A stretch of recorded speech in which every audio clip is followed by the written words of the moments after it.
ఒక వయసు వచ్చిందంటే చాలు శరీరానికి వ్యాయామం తగ్గిపోతుంది.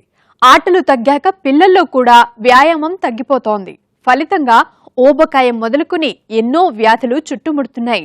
రోజు ఉదయం సాయంత్రం 1 గంట సేపు నడిస్తే చాలు ఎన్నో వ్యాధులకు చెక్ పెట్టొచ్చు అంటున్నారు వైద్యులు. అసలు నడక వల్ల ప్రయోజనాలేంటి? ఎందుకు నడవాలి?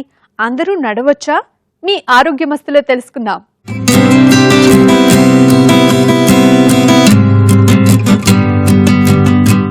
నడవడం సహజమైన వ్యాయామం. ప్రత్యేకమైన ఇబ్బందులేవీ లేకుండా ఎప్పుడైనా ఎక్కడైనా చెయ్యడానికి వీలైన తేలికైన వ్యాయామం. అన్నింటికీ మించి ఎన్నో ప్రయోజనాలందిస్తుంది. ముఖ్యంగా మధుమేహం లాంటి సమస్యలతో బాధపడేవారికి ఇది ఎంతో మేలు చేస్తుంది.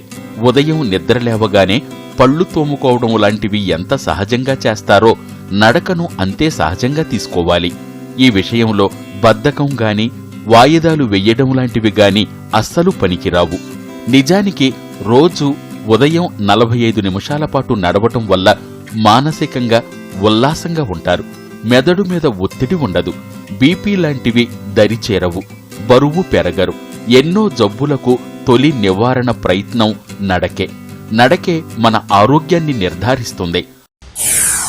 మామూలుగా చాలా మందికి ఇప్పుడు ప్రస్తుత పరిస్థితుల్లో ఫిజికల్ యాక్టివిటీ అంటే వాకింగ్ చేయడం అనేది ఒక పెద్ద భారంగా తయారైంది. ఈ వాకింగ్ అనేది చేయడము ఒక్కొక్కరికి ఒక్కో విధంగా లాభాలు చేయొచ్చు. ఒబేసిటీ అంటే లావుతనం, వాళ్ళలో వాకింగ్ చేయడం వల్ల ఆ క్యాలరీస్ అనేవి బర్న్ అయిపోయి వెయిట్ తగ్గే అవకాశం ఉంటుంది. ఈ ఒక వయసు మధ్య వయసు వాళ్ళకి, ఫర్ ఎగ్జాంపుల్ 40+ వాళ్ళకి, 40 to 50 years వాళ్ళకి ఈ మెడికల్గా ప్రాబ్లమ్స్ వచ్చే అవకాశం ఎక్కువగా ఉంటుంది.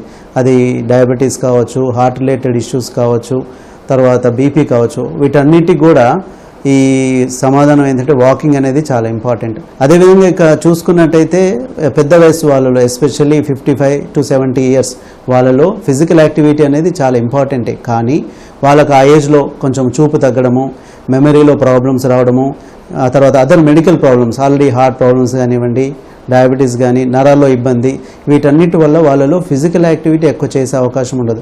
అండ్ ఇంకోటి ముఖ్యమైన విషయం మోకాళ్ళు అరిగిపోవడం. సో ఈ మోకాళ్ళు అరిగిపోవడం వల్ల కూడా వాళ్ళు వాకింగ్ చేయలేని పరిస్థితి ఉండే అవకాశం ఉంది. వాళ్ళకు ఒకవేళ ఖచ్చితంగా వాకింగ్ అవసరము అనుకున్నట్టయితే కొంచెం ఈ టైం పీరియడ్ తగ్గించుకోవడము, ప్లస్ సైక్లింగ్ లాంటిది, స్టేషనరీ సైక్లింగ్ కానీ అది చేసుకోవడం వల్ల ఎక్సర్సైజ్ యొక్క బెనిఫిట్స్ని మనం తీసుకోవచ్చు. లేడీస్లో కూడా బోన్ స్ట్రెంత్ తక్కువగా ఉంటుంది, దాన్ని ఆస్టియోపోరోసిస్ అంటాం. ఎందుకంటే చాలా మంది లక్షణాలు ఏమి ఉండవు. సో వాళ్ళలో ఈ బోన్ స్ట్రెంత్ కూడా పెరిగే అవకాశం ఉంటుంది. ప్లస్ వెయిట్ కంట్రోల్ కూడా ఉంటుంది. ఈ హార్మోనల్ ఇంబ్యాలెన్స్ కూడా కొంతవరకు బెటర్ అయ్యే అవకాశం ఉంటుంది. సో లేడీస్లో ముఖ్యంగా ఈ 40 కానీ 40+, 50+ కానివ్వండి, అప్ టు 60 వరకు ఫిజికల్ యాక్టివిటీ అనేది చాలా ఇంపార్టెంట్. నడకను ఎవరైనా ఎప్పుడైనా మొదలు పెట్టవచ్చు. 45 ఏళ్ల లోపు వారికి నడకకు ఎలాంటి పరీక్షలు కూడా అవసరం లేదు. అయితే 45 ఏళ్లు దాటిన వారు, అలాగే ఆయాసం, గుండె నొప్పి, అధిక రక్తపోటు లాంటివి ఉన్నవారు ముందుగా వైద్యుని సంప్రదించి నిర్ణయం తీసుకోవాలి. ముఖ్యంగా టైప్ 1 మధుమేహం ఉన్నవారు డాక్టర్ సలహా మేరకే వ్యాయామం చెయ్యాలి. వీళ్లు ఇన్సులిన్ తీసుకుంటూ ఉంటారు గనుక రక్తంలో గ్లూకోజు స్థాయి బాగా పడిపోయి హైపోగ్లైసీమియా సమస్య వచ్చే ప్రమాదం ఉంది.